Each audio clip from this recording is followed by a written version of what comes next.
My Halloween turned into a nightmare, my sister robbed me, and my wife cheated on me with my best friend. All in one day. Halloween used to be my favorite holiday. The costumes, the candy, the spooky decorations, I loved everything about it. But now, I can't see a jack-o'-lantern without feeling like throwing up. This happened last year. I was 32, married for 6 years to my wife Natalie, and had a best friend since college named Ryan. We were like brothers. My sister, Mia, was a bit of a wild card, unpredictable, always broke, always in between jobs. But I still loved her. Halloween fell on a Monday, but that weekend, I had thrown a huge costume party at our house.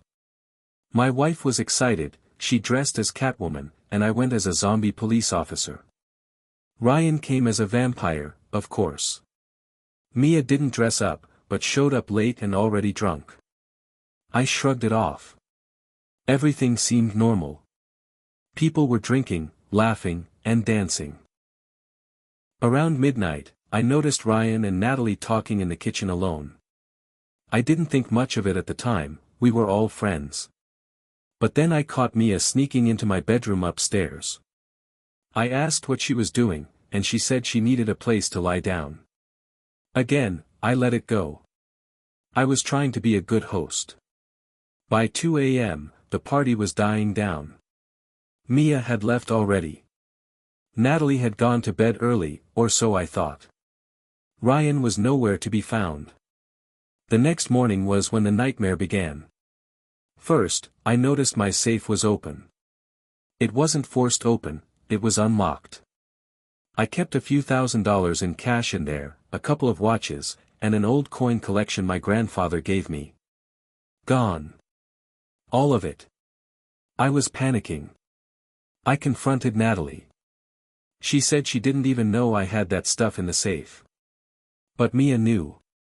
I'd lent her money in the past and once opened it in front of her. My stomach dropped. I tried calling Mia, no answer.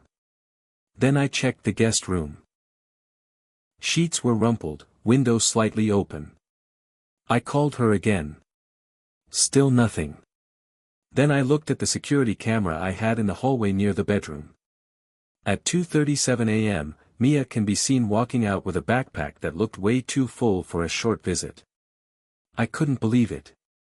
My own sister. While I was dealing with that, Natalie said she was going to the gym. Fine. I needed space. But when she left, something felt off. I opened her laptop, which she usually never lets me touch. Maybe it was instinct, maybe stupidity. There it was, a long thread of emails and messages between her and Ryan. Not just flirty stuff. Full-on affair. Photos. Plans to meet. Conversations about me. About how I was too distracted, how I wouldn't notice anything. My heart felt like it had been ripped from my chest. I didn't know whether to scream, cry, or destroy everything in the house. Ryan had texted her late the night of the party. That was risky, but worth it. You looked so good in that costume. Can't stop thinking about last night. They'd hooked up. In my own house. On the night of my party. While my sister was stealing from me upstairs. You know what I was doing at that time? Cleaning up empty beer bottles and making sure no one drove home drunk. I was being the responsible one. The good host. The fool. That night, when Natalie came home from the gym, I was waiting. I didn't yell. I didn't throw anything. I just asked, was he worth it? She froze. Her eyes widened. She didn't even deny it. She just said, I'm sorry, it just happened. I laughed. It just happened. Like falling into a man's lap during a party in our home. I told her to get out. She tried to twist it. You're overreacting. Then she cried. Then she got angry. Eventually, she left. I blocked Ryan on everything. Haven't seen or heard from him since. As for Mia, she didn't answer my calls for a week. Then sent a text. I needed the money. Sorry. You'll bounce back. Love you. She might as well have stabbed me in the chest. I filed a police report for the theft, but honestly, they didn't do much. They had no proof it was her, other than the camera footage of her with the backpack. But since she was a guest in the house and I couldn't prove the contents of the bag, the case went nowhere. In the weeks that followed, I felt numb. I quit my job for a while. Moved to a smaller apartment. I couldn't even sleep properly. I'd wake up thinking Natalie was next to me, only to remember she chose my best friend over me. I'd check my phone hoping Mia would say it was a joke, that she was coming to return everything. Nothing. It's been almost a year now. Halloween's coming up again. People at work are planning a costume party. They asked if I'm coming. No. I'll be staying home this year. No costumes. No friends. No family. Just me. And a bottle of bourbon. After my sister robbed me and my wife cheated on me with my best friend on Halloween. It's been 11 months since that night. I moved to a different city 3 months after it all went down. I needed distance. Not just from Natalie and Ryan, from the neighborhood, the memories, the street corner where I used to see them laughing together like nothing was wrong. Even the local grocery store brought flashbacks. It was suffocating. I found a 1-bedroom apartment above a bookstore in a sleepy town in Oregon. Quiet, rainy, anonymous. It was what I needed. At first, I was a wreck. I drank too much. I avoided people. I'd start conversations with strangers and spiral into talking about betrayal without meaning to. My therapist said I was going through complicated grief. No kidding. For months, I was obsessed with justice. I wanted revenge. I wanted Mia arrested, Natalie exposed, Ryan humiliated. I thought about hacking Ryan's email, sending their messages to their families or jobs. I even drafted a whole Reddit post tagging their real names and accounts. But then, something strange happened. I got tired. Tired of being angry. Tired of letting them live rent-free in my mind. Tired of wasting my life over people who clearly didn't give a damn about me. So I did something I never expected. I started over. I got a job at a local IT repair shop. Simple work, honest people. Nobody asked about my past. I was just Matt, the guy who fixes your Wi-Fi. Then, one rainy afternoon in March, I met Lucy. She came in furious that her laptop wouldn't boot. Blonde hair in a messy ponytail, coffee stains on her hoodie, clearly overwhelmed. I fixed it in 20 minutes and she left laughing, saying, "You saved my academic life." She came back the next week. "Laptop's fine. I just wanted to say thanks." Then she asked if I wanted coffee. I said yes. We started slow. I didn't tell her everything. Just that I'd been through a rough breakup. She didn't push.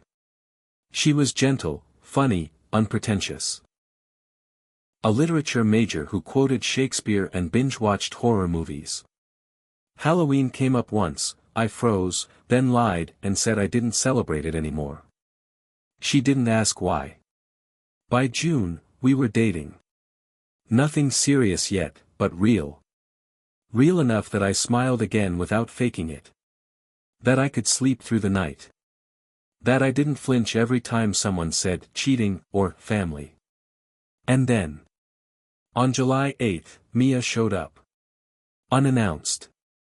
She found me through my old Instagram, which I hadn't deleted. She sent a message saying, "We need to talk." I'm here. I don't know why I opened the door.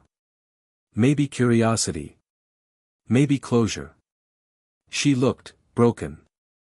Pale, skinnier than I remembered, dark circles under her eyes.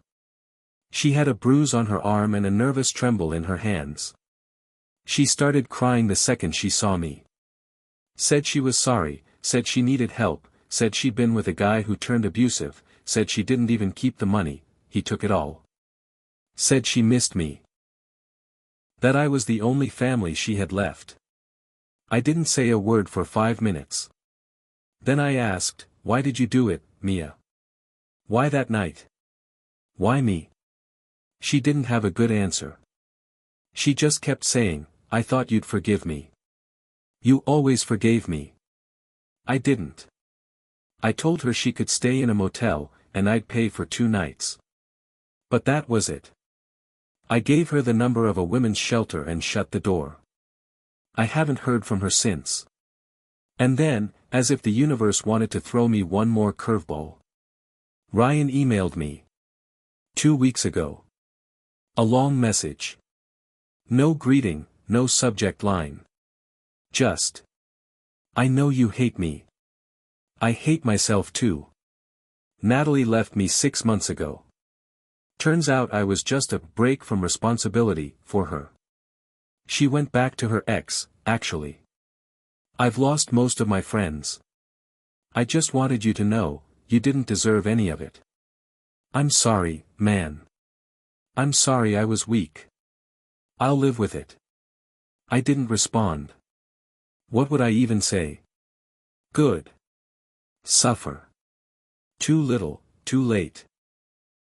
I forgive you. No. Some things don't need answers. But here's the thing, I don't hate them anymore. I don't care about revenge or karma or what they lost. I care about what I found. I found peace. I found clarity. I found Lucy. And maybe, just maybe, I'm learning how to trust again. This Halloween, I won't be throwing a party. But I will dress up. Lucy and I are going as a plague doctor and a witch.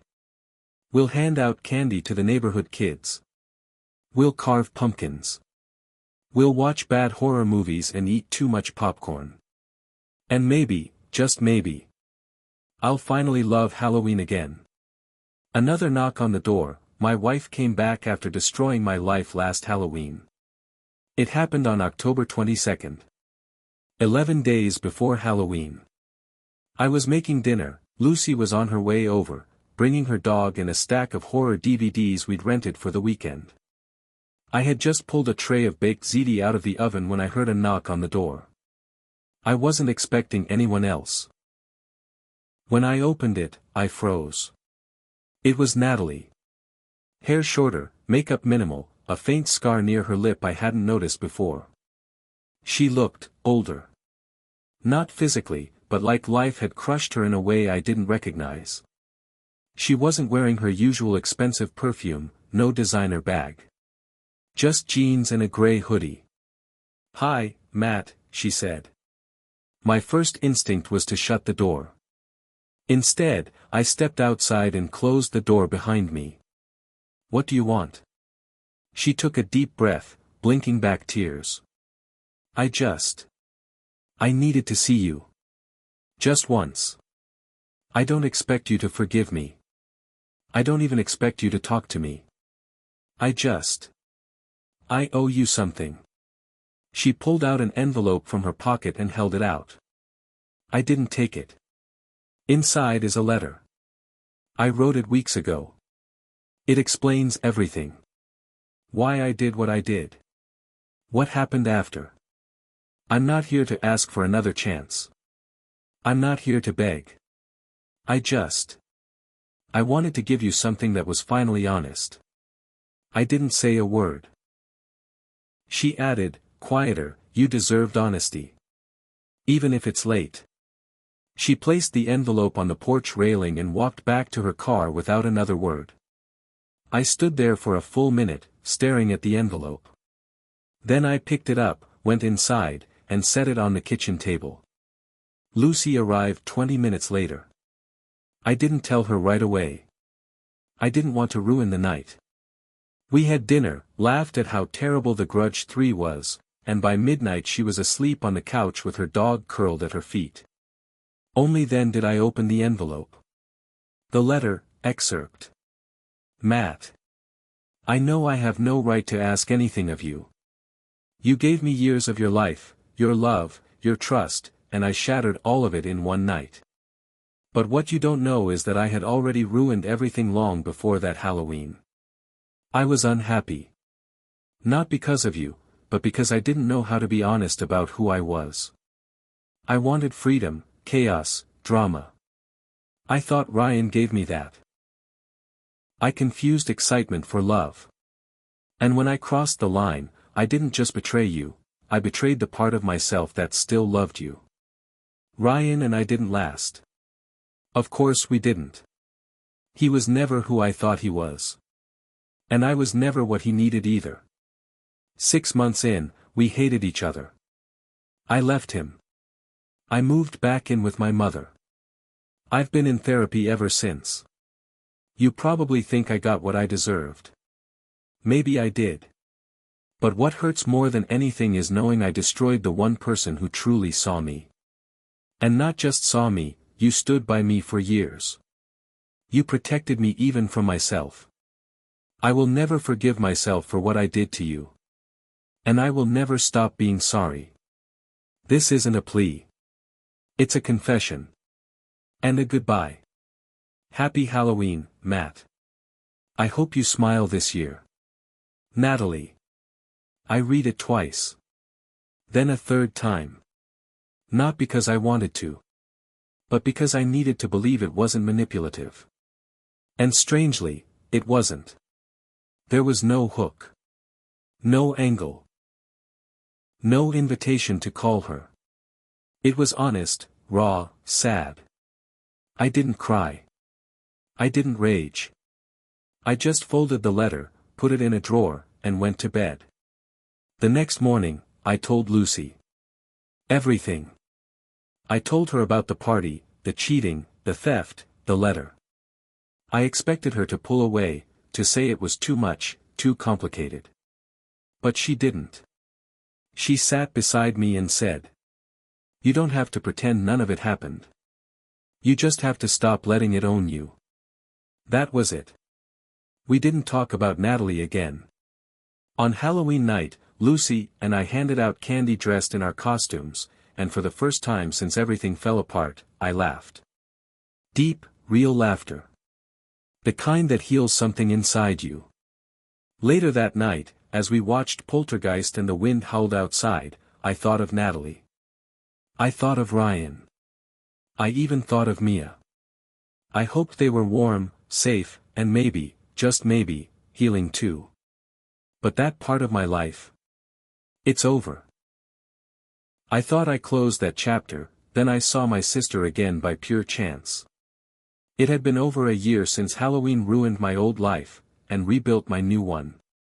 Lucy and I had moved into a quiet duplex outside of town. I was back to full-time work, even started doing some freelance coding. Life felt stable again. Peaceful. Like the pieces of me that were once scattered were finally back in place. Until last week. I was at a gas station about 40 minutes outside of town. Just passing through, road tripping with Lucy on a random Thursday off. She was inside getting snacks while I pumped gas. That's when I heard it. "Matt." I turned around. And there she was. Mia. My sister. She looked different. But also the same. Same eyes. Same nervous half-smile. But thinner. Her hair dyed red, roots already growing out. She wore an oversized flannel and jeans with holes in the knees. She held a small paper bag and a bottle of water. For a moment, I didn't say anything. I didn't even breathe. Then I said, "Didn't expect to see you here. I didn't think you'd want to see me at all." She stepped closer. I didn't move. "I've been clean for 7 months," she said. "I went through rehab. Twice. Second one stuck, I guess." I didn't know how to respond to that. She added, "I live in a halfway house just 2 blocks from here. Got a job at the diner off 89. It's not much, but it's real. There was a long pause. Then she said the thing I didn't expect. I think about that night all the time. What I did. I don't know what came over me. I was desperate, I was angry, and I convinced myself you'd forgive me like always. I didn't deserve your kindness then. I don't now either. But I want you to know, I'm trying to be better. Even if you never talk to me again. She reached into her coat and pulled out a small, rusted metal box. I kept this, she said. Didn't sell it. Couldn't. It's Grandpa's coins. I brought them with me every time I moved. I don't know why I never pawned them. I think a part of me couldn't go that far. She handed it to me. And just like that, I was holding a piece of my past, something I thought was lost forever. I stared at it in silence. Thank you, I said finally. She nodded quickly, like she didn't expect that. I won't keep you, she said. I just wanted to say I'm sorry. Not in a text. Not in some rehab apology letter. In person. She turned to leave. Mia. She looked back. I hope you stay clean. I hope your life gets better. But I can't let you back in. Not yet. Maybe not ever.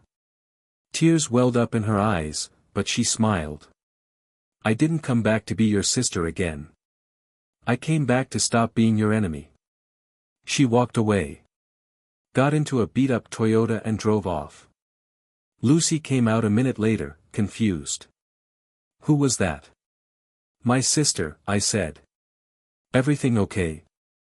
I looked at the box in my hands. Yeah. For once, it actually is.